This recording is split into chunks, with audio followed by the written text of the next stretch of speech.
Back here in South Africa, just checked the bow and everything's still money. The only, part that I can never change is myself. But no, even at 40, like once I was pulling through nice and stuff, it's all touching. So I'm super happy with that. So it's time to switch these around to the real deal, which is, I always think is like one of the most exciting parts of archery for me, when you take the practice points off and put the hunting points on. That's kind of when I get like my first little adrenaline kick, I guess, because it's business time. I've got no expectations. We're doing a little bit of blind sitting in the morning, and then once it starts heating up, I'm going to go and do a little bit of stalking and stuff. So I am really excited about that. But species wise, we're just going to, as I say, see what the bush gives us, because it is thick here, and it's going to be super hard. So we can't be too picky, and then depending on what we shoot, we're going to look at some of the local recipes and stuff like that, and then get cooking with it. So I'm really excited about that. I've got Pete again with me at the PH, so we're going to have a lot of fun. We always do, and it's a beautiful morning here, so let's get into it. So we got into the blind, and not long after, we were greeted by the beautiful sight of this mama sable and her brand new baby. It was probably only a few days old. Things were looking good, and it had only been a couple of hours when some wildebeest turned up. You can't see it yet because Pete hasn't turned on the camera. He's doing his job properly and being a PH before a cameraman. There's about 7 wildebeest here, and there was one that had asked me to keep my eye on and focus on it so we didn't lose it. And so before I take the shot, we're just coordinating so Pete knows which one it is still.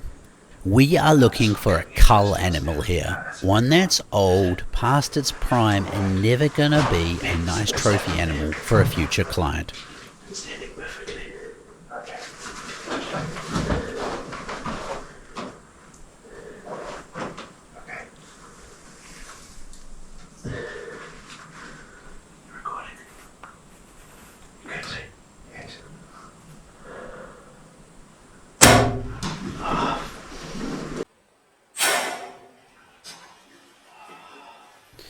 If you missed it, you should really rewind and watch that arrow skip across the water. It has so much energy left in it. Get another arrow in.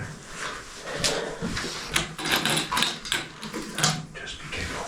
Don't make any noise. Ah, he's dead. He's dead. Oh.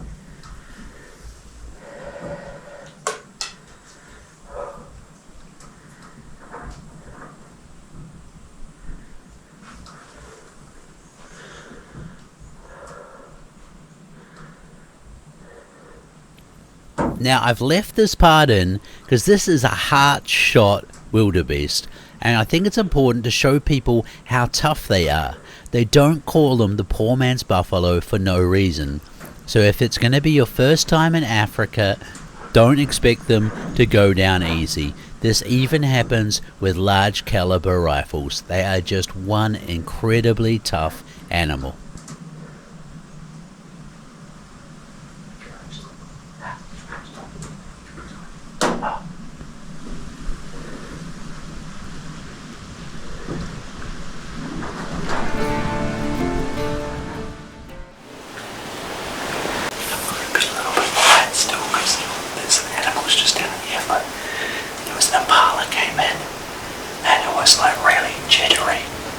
I saw something over there and ran off, and Pete looked at me and said, wildebeest. Yeah, so just came in and I've just punched that one at 40 and it's done. So nice, quick, clean kill, and we've got something for the bride. Now if you go back and watch the video again, you can see the other wildebeest had no idea what was going on. So we had to wait for them to wander off by themselves so they didn't associate us with their friend's problem. If you look here, unfortunately every single video after I got out of the blind is corrupt. Now this was due to me actually removing a hard drive when I thought it was finished, and it didn't. It was completely my bad. However, this does mean that you miss the blood trail, me talking about the shot, a look at the heart shot, and the processing of the wildebeest. But anyway, let's get into the important stuff.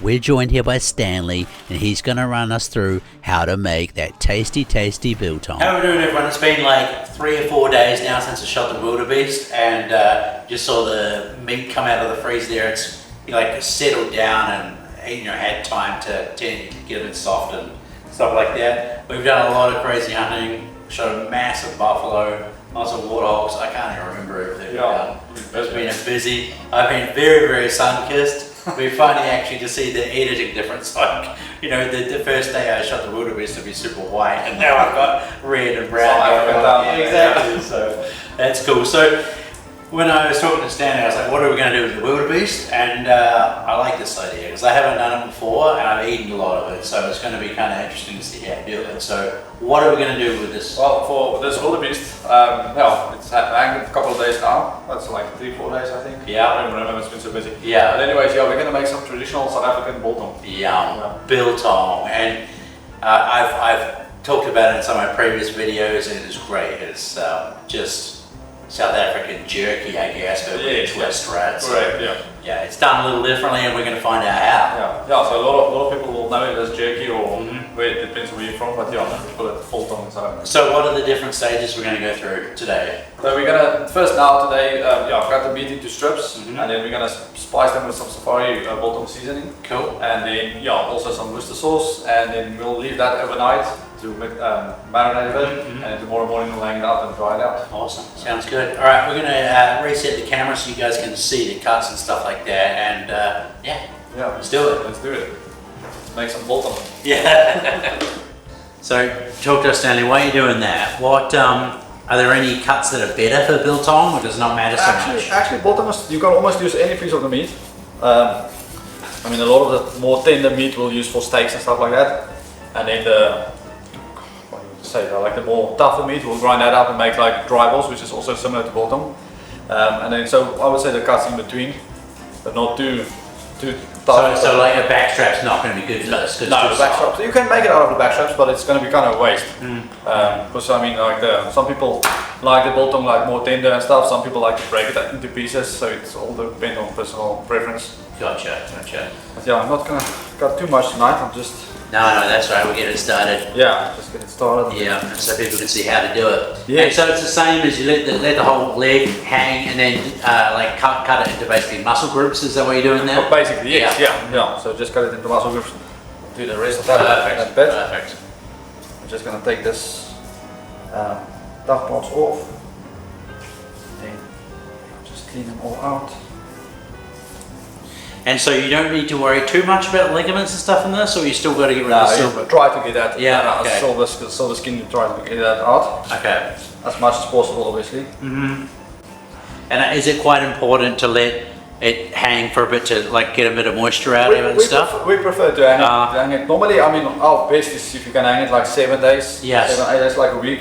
That's the best. So we just want to get this hard part of skin off. Yes. Obviously, that's dried out a bit in the chiller. It's really important to remove as much of the silver side as you can and ligaments. You're going to end up with a much better product. Once you have the piece of meat clean, cut it into long strips about 1 inch wide. A piece like that, that's like a perfect piece of biltong right there. You can see not even 1 inch thick.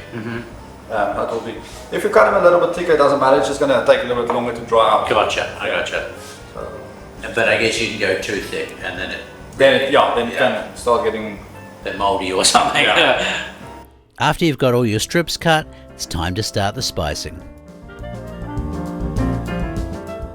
Tonight we're going to make something traditional as well, some biltong sticks or chili bites. So a lot of people know them as chili bites. It's just all the small off-cut pieces, you can just trim them up, little pieces, and then basically do the same process. Spice them with the seasoning and some Worcester sauce. Some people even use vinegar.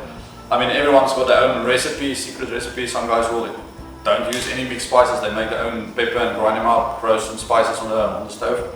But it's all up to what you prefer taste wise.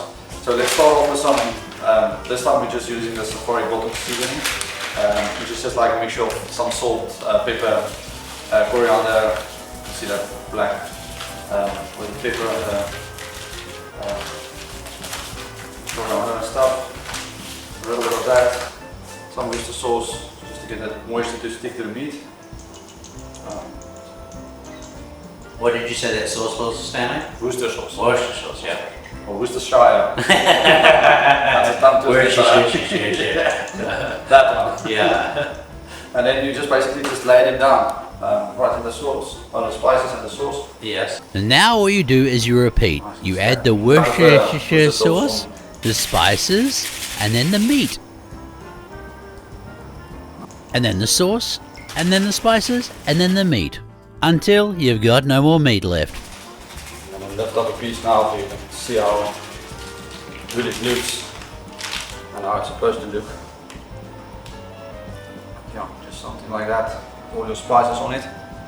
And yeah, that's basically ready to lay overnight in that spice, and then or a couple of hours, and then the next day we can hang it up. Beautiful. Yeah. So as mentioned, the biltong now marinates, usually overnight in a refrigerated area. Tomorrow we hang it up.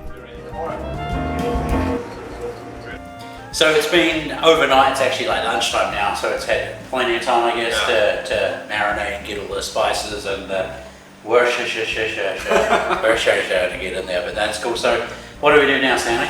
So yeah, after this morning we just turned it around just to get all that juices all over, and now we're basically just gonna hang it out. So yeah, just put 2 hooks through it and get it in the dryer. Sweet. So I'm just going to go back behind the camera again like last time, and we'll just watch Danny do this quickly. But it's a quick easy. Yeah, and it's pretty logical. Exactly. Yeah. So as mentioned, it's a no-brainer. You put hooks in the meat, and then you hang it in the drying machine, which you can find, by the way, really easily on places like Amazon for actually not a bad price at all. Yeah, so about 2 to 3 days it will be ready, depending on how thick the cut is, and obviously personal choice if you like it a bit more moist or really dry. So what would you say the minimum is though? Probably 2 days. Yeah, okay. Yeah, 2 days at least. But it's all depending on how much air it gets, colder temperature, drier temperature makes it out dry a bit quicker, and then thickness of the cut. So as you heard, we leave it for 3 to 4 days, and when we're back, I get to taste it. You can actually see how much it dries out. You see how thin it is now, and then just checking the moisture by feeling them. So this one is definitely ready. Obviously, depending on personal preference. But yeah, you can see this one is going to be a bit more. Yeah, this one is like perfect to my liking. Some people like it a bit more dry. I like it a bit more softer. Let's go and taste it. So we just saw Stanley pull out 3 of the bits. Some of it was actually ready already yesterday. Yes, so you might have noticed there was only 3 in there, haven't you? I think we put 9 or something in total. Couple, yeah. And so now it's out. They've got a special biltong cutter. Yeah. But I mean, I guess you could just do it. Any knife or anything. It's like a little guillotine, isn't it? Basically, yeah. So it looks good. We've already got some in the food bowl, ready for when the guys come out. It's in a safari today. Yeah. No, that's cool. All right, so I mean, I'm guessing it's just basically just cutting it down. Let me show you. Yeah. I mean, this is one of the pieces we just do out there, and you just slice them. Some people like it thin, some like the more thicker cuts, but you can see they're a little bit. I can see why you can actually control the thickness much better than using a normal knife. Exactly. And Yes. faster And much faster. Yeah. So you can even cut like super thin. Yeah. Thin cuts. That's. I mean, that piece is a bit thick on that side. So with a bit more drier piece, you can see. Yeah. That's beautiful. That's really cool. Excellent way to end the day for a bar snack, or actually any time of the day. Very healthy meat. I'm gonna try some. So this is this is good. I'll do the dry part. Yeah. And then we have a really good comparison to it. So I'll get some close up of this so you can see, but it's kind of like a nice maroony red in there. It's really, really nice. So let's go with the wet piece first. Oh, less dry piece. That tastes good. Like it? Yeah. For me, I like maybe more pepper on it. Okay. But it's really good. But that's like I said, it's anything you can, any spices you like, any coriander, pepper, salt, all that you can adjust. You like it. Exactly. Yeah. I mean, like if you had jerky before, you can see how many different types of jerky. Yes. Yeah. Same with this too. But that's really nice, man. Oh, yeah. And now the dry piece. Oh. But tough, that big piece. Yeah, but it's still really nice. But you see that a little bit lesser dry pieces is much more tender, And I really like that. Oh, that has more pepper on it, but it's good.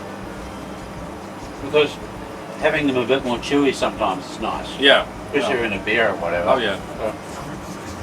Awesome. Yeah. That's Well, thank you very much for everything, Stan. no, It you're was welcome. good. We had a good time. Yeah, definitely. And I'm gonna try and make some moose biltong. Send us some I think pictures. or some breed steak, Yeah. something like that. Let me know how it turns out. Yeah. Yeah, I know my kids will guts and stuff. Oh like yeah, that. They love that's it, the so. problem with this. You never have enough. No, it just disappears really Yeah. fast. So.